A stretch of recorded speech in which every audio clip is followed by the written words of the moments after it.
¿Qué país recibirá a José Antonio Kast cuando asuma la presidencia de Chile? ¿Qué pasará con los millones de migrantes y cómo resolverá el problema con el crimen organizado? Kast recibe un país muy distinto al que durante años fue presentado como el modelo de América Latina. Chile está estancado, creen muchos, con un crecimiento mediocre, un estado sobredimensionado, con decenas de miles de empleados gubernamentales nuevos y además una deuda en aumento. 16%. Pero sobre todo recibe un país que, según el 58% de los chilenos que lo votaron, perdió algo esencial: el orden. Hay crimen organizado, secuestros, narcotráfico y una crisis migratoria sin control en una sociedad que no estaba acostumbrada a convivir con estos asuntos. Según Axel Kaiser, nada de esto es casual. Es la consecuencia de un Estado que creció desmesuradamente, que dejó de cumplir su función básica y que asfixió a la economía con impuestos, regulaciones y una burocracia que frena la inversión y el empleo. A eso hay que ponerlo en un contexto: la caída de la producción minera y la incertidumbre que el propio Estado instaló con el intento de 2 procesos constituyentes. Y acá aparece un punto clave: sin libertad económica no hay estabilidad social. Pero el diagnóstico de Kaiser no se agota en lo económico. Advierte que Chile también había perdido una batalla ideológica, donde se empezó a justificar más poder para el Estado en nombre de supuestas causas morales. Y ahí esta discusión toma cuerpo y no sucede en el vacío, porque Chile no está debatiendo ideas en abstracto, lo hace en una región donde esas ideas ya gobernaron. Y también ahí están los ejemplos más feroces que funcionan como disparadores en el inconsciente colectivo de cualquier sociedad. Cuba mostró cómo una supuesta revolución termina en una dictadura permanente. Y Venezuela mostró también cómo el control estatal y la destrucción de la libertad económica derivaron en el colapso y en la migración masiva de millones de personas que escaparon del país. Por eso, el dilema del nuevo gobierno es clave. Si el diagnóstico es estructural, las respuestas no pueden ser tibias. Administrar la decadencia no alcanza, hay que revertirla. Pero ¿qué margen real tiene José Antonio Kast para cambiar el rumbo? ¿Y por qué lo que está en juego no es solo un gobierno, sino algo más profundo: la libertad, el orden y el futuro de ese país? Soy Gabriel Bauduco y esto es Contracorriente.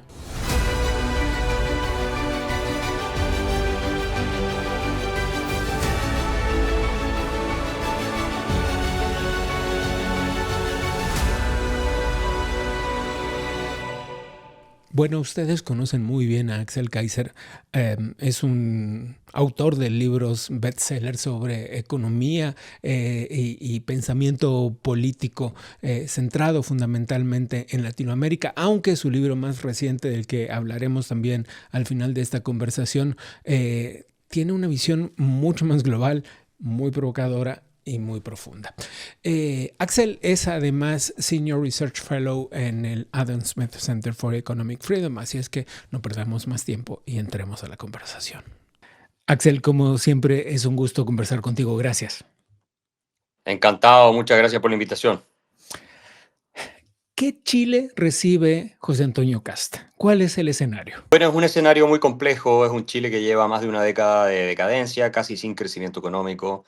El gobierno de Boric fue el que tuvo el crecimiento promedio más bajo desde el retorno a la democracia, que ajustado per cápita es cercano a cero, y tienes problemas de crimen organizado y delincuencia que nunca se habían visto en la historia de Chile.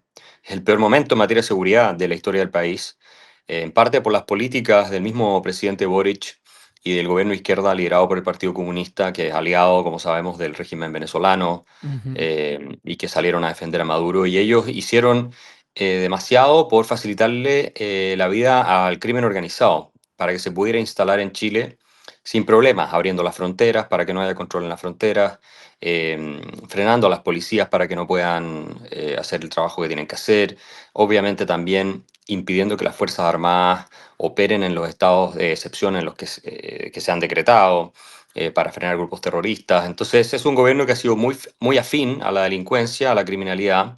Tenemos un problema grave de secuestros que nunca existió antes en la historia de nuestro país. Asesinatos, homicidios, descuartizamientos, como se ven en México. No en la misma escala, pero sí están ocurriendo cosas que nunca se habían visto tampoco en Chile. Así que en materia de seguridad es un desastre, en materia migratoria es otro desastre. Nosotros somos 20 millones de habitantes y tenemos casi 2 millones de inmigrantes que llegaron hace poco, porque no hay control de fronteras, un porcentaje importante es ilegal, y eso ha generado obviamente problemas enormes. Así que Una máquina de disparar datos, Axel, lo que siempre se sí, bueno, y agradece. ni siquiera entré tan en detalle en los datos económicos. Tenemos récord de déficit fiscal, una deuda pública que va superando el 40%, que para países como Chile se considera zona crítica. Si El suman la deuda 42% del PBI, ¿no? 42, 43, por ahí está, Mm. sí. Un déficit fiscal que no deja ninguna holgura al gobierno de José Antonio Cast, un Estado que ha contratado funcionarios públicos a mansalva. En la última década pasamos de 600.000, 500.000 funcionarios a más de 1 millón, gente totalmente improductiva. Y en definitiva una deuda, como digo, que tienes que ajustar. Así que el gobierno de José Antonio Cast tiene que hacer sí o sí un ajuste en materia de gasto fiscal, que es el gasto de los contribuyentes que pagamos impuestos, ¿no es cierto?, que los políticos básicamente despilfarran. Y no tienes tampoco un ambiente regulatorio favorable. De hecho, tenemos una carga de impuestos a las empresas, por ejemplo, más alta que la OCDE, que el promedio de los países más ricos del mundo, siendo el país más pobre de la OCDE. Y además, en materia de regulación, para volver al punto, somos lejos menos competitivos que casi cualquier país de la OCDE. O sea, la burocracia chilena es infernal. Tanto así que Brasil parece un paraíso de inversión comparado con Chile. Nosotros hemos desarrollado un cáncer metastásico en materia regulatoria, que es algo que quiere afrontar el nuevo ministro de Hacienda, Jorge Quiroga, a quien yo conozco, que me parece un tipo muy bueno. Así que, digo, hay muchos desafíos que son muy relevantes y si el gobierno no los encara de manera categórica y firme, yo creo que van a naufragar. Eso es lo que va a ocurrir. Jorge Quiroz es un técnico, así le dicen, y además es un técnico que ha demostrado bastante independencia ideológica política, digamos, ¿no? Y en ese sentido hay como muchas esperanzas, pero la tarea de recorte que tiene por delante sin tocar los asuntos sociales, que es lo que prometió Cast en la campaña, suena complicado, Axel, ¿no? No creo que sea tan complicado. Nosotros podemos recortar fácil 10.000 millones de dólares de los 90.000 millones que estamos gastando si tú cortas programas sociales mal evaluados por la misma agencias calificadoras del gobierno. Ujú. Tú ahí tienes decenas de miles de millones de dólares. O sea, solo ahí podrías ya resolver el problema. Pero no es tan simple llegar y cortarlos. Pero echando gente del Estado que ha sido puesta, Gabriel Boric contrató más de 100.000 personas. Esas 100.000 personas te cuestan cerca de 1.000 millones de dólares o más al año. Súmale todos los que se han ido contratando desde Bachelet, Piñera y todo lo demás. Tú podrías echar fácilmente 200.000, 300.000 personas del gobierno. Eh, y después hacer más eficiente en términos de la corrupción que tiene. Porque tenemos un problema hoy en Chile en que la honestidad del gasto público ha colapsado. Es decir, se está robando demasiado dinero en nuestro país y se está despilfarrando y es muy oscuro. Y eso lo tienen medido. O sea, Jorge Quiroz conoce bien los detalles y yo sé que él puede y sabe dónde hay que cortar. Eh, entonces, la verdad, hay muchos derechos sociales también que se financian en inmigrantes, eso se debería cortar a cero. Todos los inmigrantes legales deberían recibir cero beneficio social, ni educación, ni nada, porque es lo que al final incentiva que llegue cada vez más gente y no aporta al sistema, pero saca del sistema. Eh, y un montón de otras cuestiones. Si yo fuera el presidente de la República, habría hecho lo mismo que Milei, habría cortado 5 puntos del PIB de gasto. Lamentablemente creo que no van a cortar más de 2 y Ok, lo van a hacer de manera gradual. Yo habría ok. cortado 5 puntos del PIB y me habría peleado con todos los políticos y habría puesto al país en una senda de consolidación fiscal porque vamos en un camino de quiebra de las finanzas públicas. Y el problema con esto es que José Antonio puede, Cast, ¿cierto?, resolver el tema del déficit como lo hacía Piñera antes, y después se dispara igual porque llega otro gobierno y empieza a gastarlo todo. Entonces tú tienes que hacer algo radical y ojalá hacer una reforma constitucional que implique un freno a la deuda pública como la que tuvo Alemania en su minuto, que ahora la rompieron de nuevo bajo el canciller Merz para poder expandir el gasto en defensa, en circunstancias que despilfarran también allá mucho dinero en muchas cosas. Así que bueno, ese es el escenario, es un escenario muy complicado. Muy, muy complicado. Antes de meternos a desmenuzar un poco esto, te hago una pregunta contextual. Cast en este segundo intento por llegar a la presidencia, tuvo una campaña con un discurso un poco más moderado que en la anterior.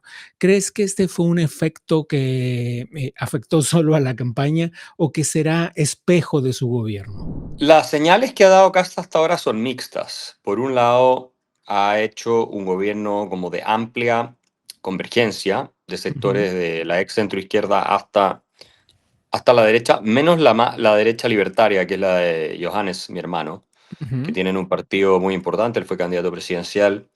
Sacaron 8 diputados, Con una una ganancia senadora. importante y crecimiento durante el proceso de campaña, por cierto, sí. Y claro, y sacaron muchos parlamentarios, y los cuales no pueden aprobar ningún proyecto del gobierno. Correcto. Entonces ahí creo que no se jugó bien esto. Ujú. Temo que si el camino de José Antonio es la moderación, va a fracasar, porque en materia de seguridad la gente no quiere más moderación, quiere Bukele.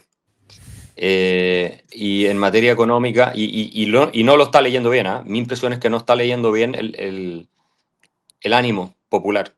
Tal vez me equivoco, ojalá, pero la gente que lo rodea y los comentaristas que están en sus burbujas de élite, que no conviven con los problemas de la realidad, piensan que, que Chile quiere una agenda moderada, y no es cierto. En materia de delincuencia, la gran masa quiere algo duro. Están desesperados. Y yo diría que en materia económica es donde tengo más fe, y creo que lo más agresivo va a ser la parte de desregulación. La Ok. parte de impuestos, la reforma, lo que he visto hasta ahora, que no ha sido mucho, me parece demasiado moderado. Bajar de 27% el impuesto a la empresa al promedio de la OCDE, que es 23% para un país que es pobre como Chile, me parece demasiado tímido. Pero es lo que todos los economistas de salón, también desde los barrios altos, están proponiendo, porque obviamente a ellos no les afecta que la economía no crezca, no les afecta demasiado. Sí. Yo habría recortado el gasto público sideralmente y habría bajado los impuestos también sideralmente. Y ahí vamos a tener que ver si se reintegra el sistema. Pienso que se va a reintegrar, es decir, que tú puedas utilizar como crédito contra tu impuesto personal lo que ya pagaste como impuesto a la renta de la empresa. Eso es algo que rompió Michelle Bachelet, segunda presidenta, en su segundo gobierno, presidenta socialista, que tenía por propósito, ella dijo, terminar con el sistema económico neoliberal. Esa era la obsesión de todos los marxistas en América Latina, siempre es acabar con el neoliberalismo. La Y izquierda por supuesto, latinoamericana repitiendo el discurso, ¿no? claro, el discurso de siempre, y por supuesto ellos viven en los barrios altos, se compran chaquetas de 2.000 euros Sí. y viajan viajan en primera clase, les encanta ser funcionarios de organizaciones internacionales que se financian con nuestro impuesto, y viven en Ginebra o Nueva York y comen en los restaurantes más caros y viajan en aviones privados. O sea, eso siempre ha sido así. Así que bueno, yo tengo cierto optimismo, pero estoy cautelosamente optimista. Tengo dudas serias de que el gobierno de José Antonio, que sin duda va a ser mejor que el de Boric, que fue una catástrofe, logre acercarse a las expectativas que se han generado respecto de su desempeño. Mm. Tengo dudas, pero le doy también, digamos, el beneficio de esperar a ver qué pasa. Tal vez nos sorprende, ojalá que sí. Pero hasta ahora mi impresión es que no van a hacer cuestiones muy radicales. Y eso, creo yo, va a hacer que el gobierno naufrague. Bueno, pues por el momento hay que darle el beneficio de la duda. Yo se lo doy, sí. Hasta Sí tanto se lo llegue el doy plan. porque hay gente muy buena dentro del gobierno. Tengo varios amigos que son ministros. La verdad que en ellos confío. Creo que hay muchos ministros muy buenos. O sea, el canciller es de primera, la vocera de gobierno también, los conozco Vamos a personalmente, son detenernos un amigos. poco. Te voy a detener en el canciller, porque las relaciones internacionales de Chile durante el gobierno de Boric fueron precisamente un motivo de mucha discusión pública en Chile. La manera en la que parecía distanciarse de la izquierda más extrema, de Maduro, pero al mismo tiempo siguiendo sus relaciones con la izquierda internacional, era motivo de discusión. ¿Qué esperas respecto de cómo se va a reconfigurar esto? Y te lo pregunto específicamente porque este péndulo que hemos visto en Latinoamérica durante décadas, un poco a la derecha, mucho a la izquierda, un poco a la derecha, mucho a la izquierda, así es como ha sido en Latinoamérica durante décadas, ha afectado las relaciones internacionales.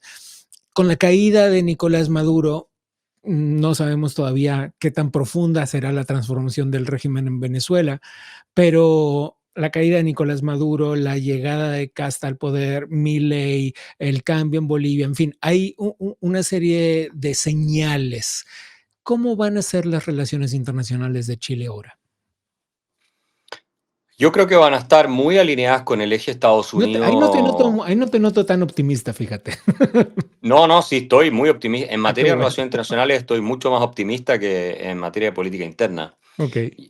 No tengo duda de que va a estar alineada con Estados Unidos, el eje América-Israel, y nos vamos a ir saliendo de lo que empujó el gobierno del comunista Gabriel Boric, que es básicamente acercarse a Irán, acercarse a Venezuela, a Cuba, acercarse a Brasil, ¿no es cierto?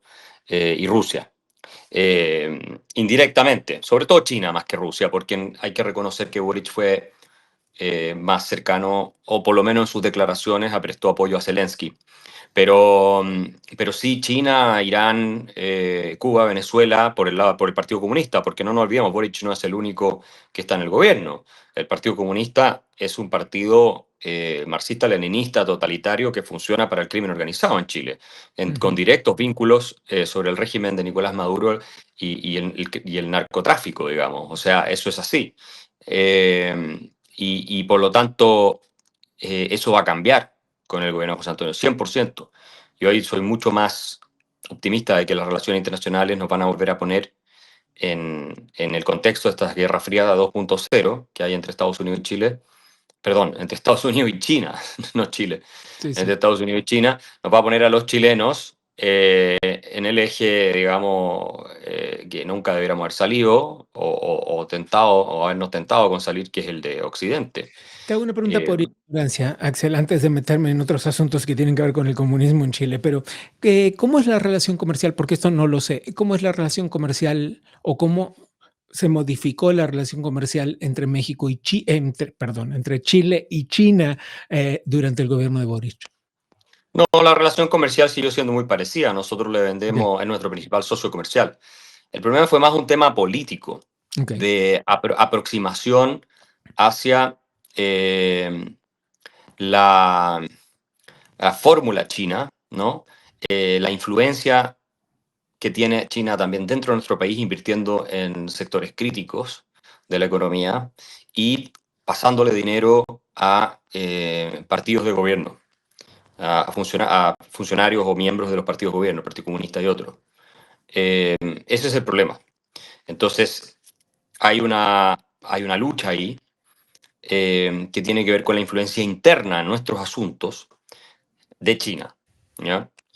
Y sí, nosotros vamos a seguir comerciando con China, es Claro, imposible que no lo hagamos, claro. pero la alineación política y la influencia que tenemos que verificar sobre nuestro país no puede ser predominantemente la China, tiene que ser Estados Unidos. Es así de simple. Eso está, eso está claro, sobre todo después de haber visto los claros ejemplos de la incursión china en Latinoamérica, en otros países, vaya, sin ir más lejos, en Argentina, ¿no? Y sí, bueno, y trabajan siempre en tándem con regímenes aliados, ¿cierto? A Irán, Rusia, a Venezuela, con Maduro. Entonces, formaban parte de este eje de la destrucción.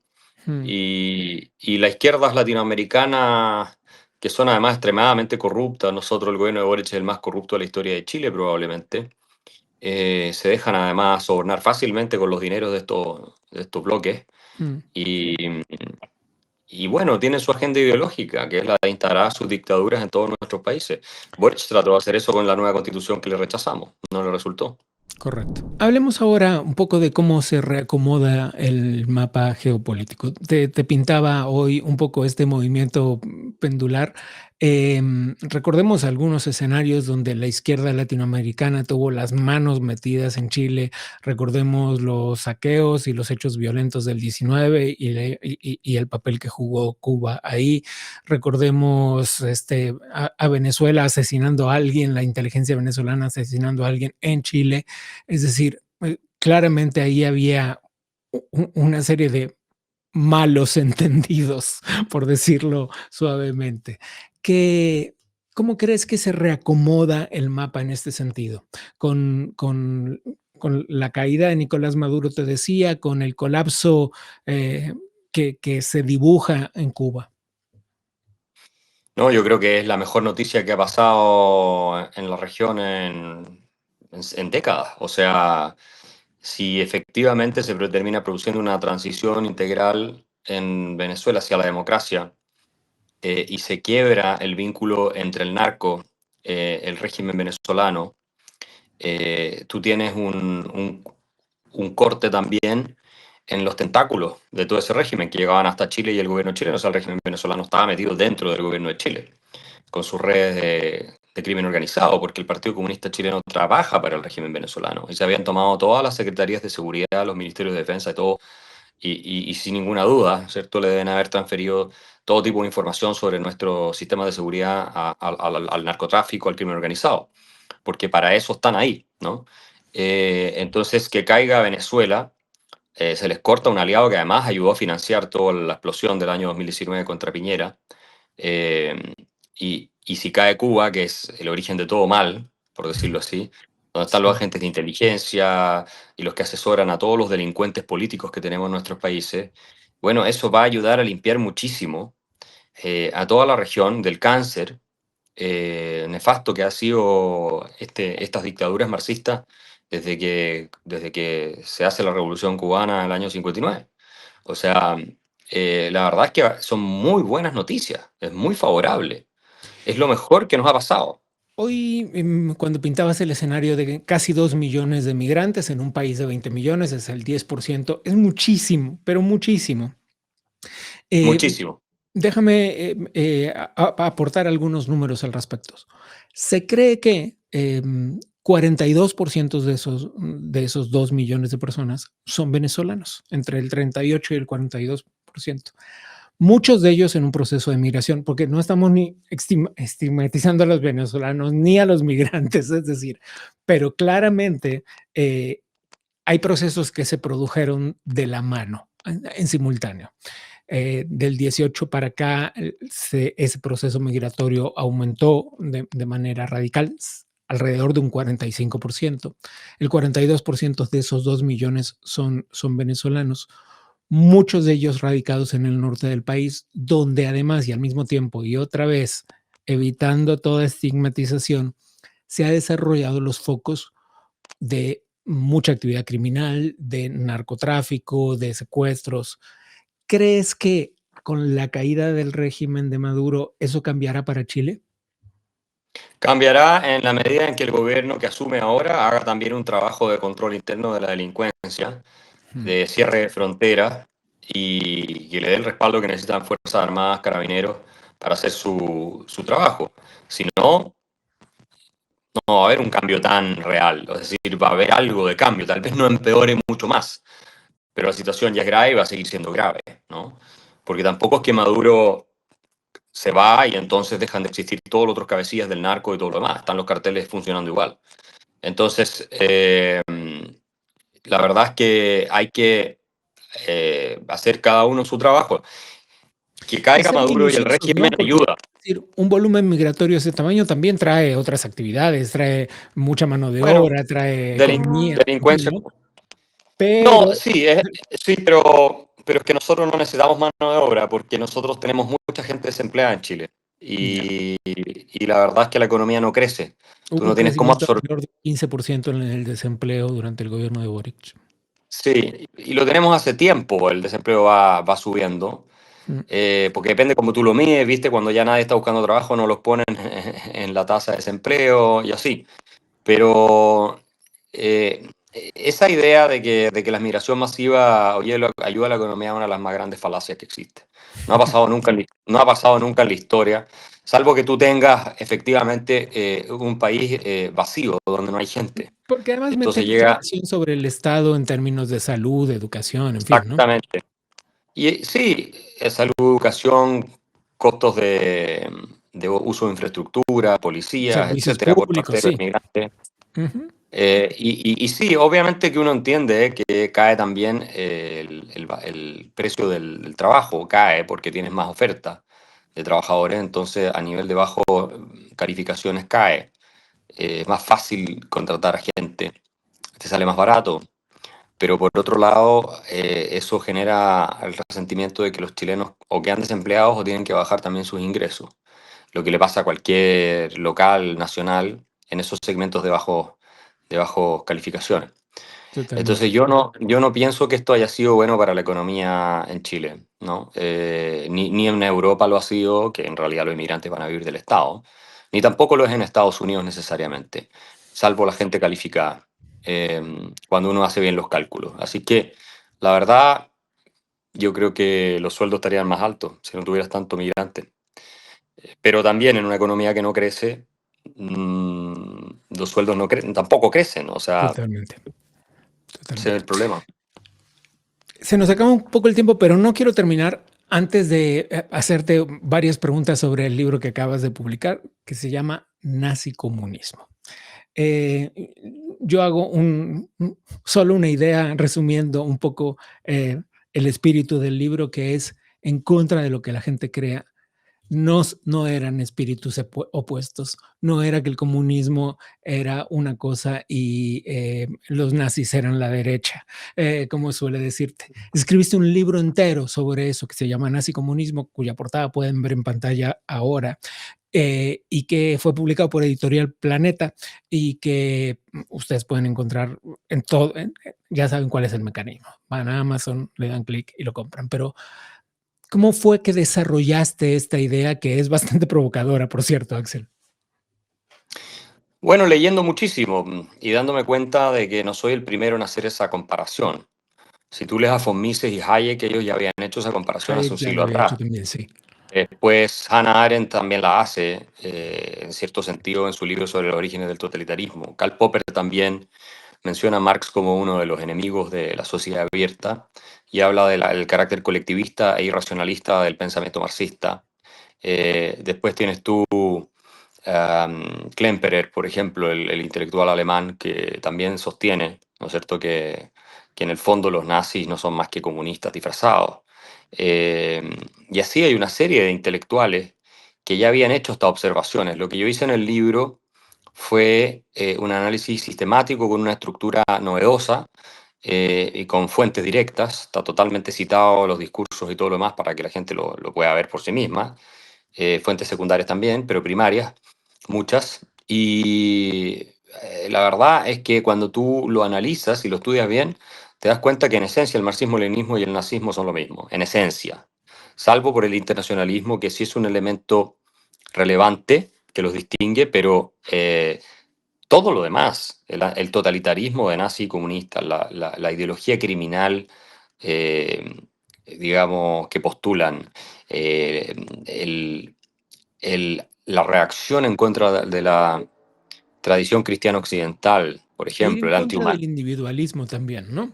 No, es que eso sí, por supuesto, o sea, es por eso digo, el colectivismo es lo mismo que el antiindividualismo, o Ujú, sea, ujú. es de la ADN de estas dos ideologías ser, digamos, colectivista, o sea, antiindividualista, anticapitalista, que esto es algo que le molestó a mucha gente, pero los nazis eran socialistas, eran anticapitalistas, el antirracionalismo, porque postulan un relativismo epistemológico, Y ¿no? todo lo que les molesta a la gente meter a Mussolini dentro de esa lista, ¿no? Mussolini era marxista, Mussolini fue marxista casi toda su vida, yo lo tengo en el libro. Mussolini llevó una medalla de Karl Marx buena parte de su vida en el bolsillo como amuleto. Y él viene del socialismo italiano, era uno de los dirigentes del ala más radical del socialismo italiano y era una intelectual bastante bien reputado entre los círculos más marxistas de Italia, hasta que él rompe con el socialismo italiano en la Primera Guerra Mundial, pero Mussolini parte siendo un socialista marxista revolucionario y nunca deja de abrazar el diagnóstico de Marx, ¿no? Anticapitalista y toda esa teoría, incluso cuando ya es dictador de Italia. Lo elogia, hay una entrevista con Emil Ludwig donde Mussolini se deshace en elogios para Marx. Y él dice, yo era marxista, y lo confiesa él. Entonces, gran parte del fascismo está inspirado en el marxismo, deriva del socialismo, es una variante del socialismo.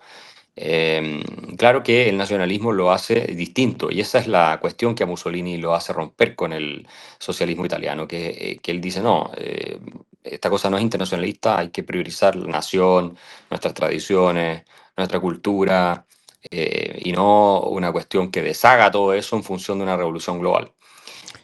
Así es que bueno, pero esa es la historia. Mussolini, digamos, el fascismo es una reacción contra el liberalismo clásico, lo dice Mussolini en su ensayo La doctrina del fascismo. Lo tengo todo explicado en el libro. Buena parte de los personajes que aparecen en la portada del libro están concentrados en la primera mitad del siglo pasado.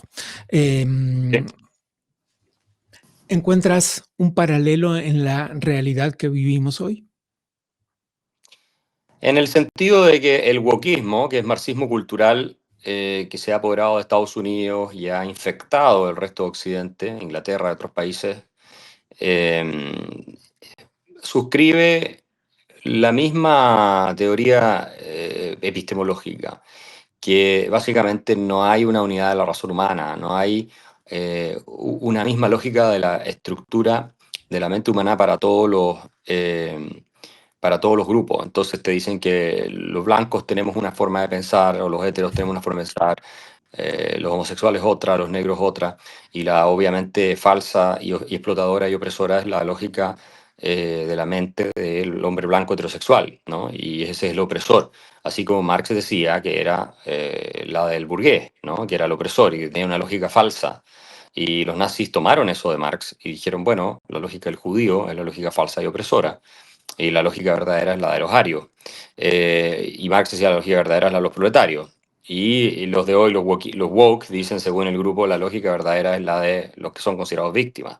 ¿Ya? Y eso es esencial para que tú puedas clausurar el debate en un fanatismo que es totalitario, porque en vista de que eres hombre blanco no puedes decir nada, estás cancelado por tus genitales y por el color de piel que tú tienes, y eres un opresor por definición, y entonces con eso tú abres las puertas a la revolución, a la subversión de todas las instituciones, incluso del lenguaje. Y eso es lo que hicieron los nazis y los comunistas. O sea, hoy día yo diría que el sistema, el wokismo de izquierda progresista es más parecido al nazismo, por la obsesión que tiene con la raza. Es una obsesión completamente patológica con el tema racial. Eh, los comunistas estaban más obsesionados con el tema de la clase. Pero acá, ahora, en Estados Unidos, en Inglaterra, incluso en Europa, en muchos países, la obsesión es la raza. El blanco es malo, es nefasto, es en esencia una criatura opresora, ¿no? Que era lo que los nazis decían de los judíos, y por lo tanto hay que subvertir y destruir todo el sistema que el hombre blanco ha construido e incluso discriminarlo sistemáticamente, y en algunos casos se llama el exterminio de los blancos. Acá en Estados Unidos hay varios activistas que llaman al genocidio de los blancos. Entonces, la verdad es que en ese sentido sí veo muchos paralelos. Y ahí están los grupos armados y en los grupos de choques en Venezuela haciendo casas de estadounidenses, ¿verdad? Qué cosa tan lamentable. Axel, como siempre, 1.000.000 de gracias por la conversación. Encantado, nos vemos. Un abrazo. Bien, hablamos sobre qué país recibirá José Antonio Kast, qué repercusiones tiene esto en la geopolítica latinoamericana y hacia dónde va Chile una vez que suceda el cambio de gobierno. Estaremos atentos porque por el momento hay más expectativas que datos duros que analizar respecto de cómo será ese gobierno. Vamos ahora, mientras tanto, a dar una vuelta puertas adentro del Adam Smith Center for Economic Freedom. El director fundador del Adam Smith Center for Economic Freedom, Carlos Díaz Rosillo, moderó el panel La Era de la Fragmentación Global. ¿Encontrarán América Latina y el Caribe su voz? Esto sucedió en el marco del Foro Económico Internacional de América Latina y el Caribe 2026. El panel reunió a los ministros de Relaciones Exteriores de Jamaica, Bolivia y Costa Rica. Ellos compartieron sus miradas sobre el presente y el futuro del hemisferio occidental y analizaron los desafíos regionales, las oportunidades de cooperación y las ventajas competitivas que la región puede ofrecer para atraer más inversión y crecimiento. Durante su participación en el foro, Díaz Rosillo dejó un mensaje muy claro. El contexto internacional actual es complejo y desafiante, sí, pero también abre una oportunidad estratégica para América Latina y el Caribe en su relación con Estados Unidos. La cosa es que durante muchos años se habló de una falta de compromiso de Estados Unidos en la región. Y hoy ese escenario claramente ha cambiado porque América Latina se encuentra con la atención plena de Washington en un momento clave para profundizar alianzas y desafíos compartidos como migración, acceso a recursos críticos y también avanzar hacia una etapa de mayor liderazgo, cooperación y desarrollo en la región. Ahora sí, esto ha sido todo por hoy. A nombre del Adam Smith Center for Economic Freedom les doy las gracias por habernos acompañado y les pido que nos acompañen también la próxima. Soy Gabriel Bauduc.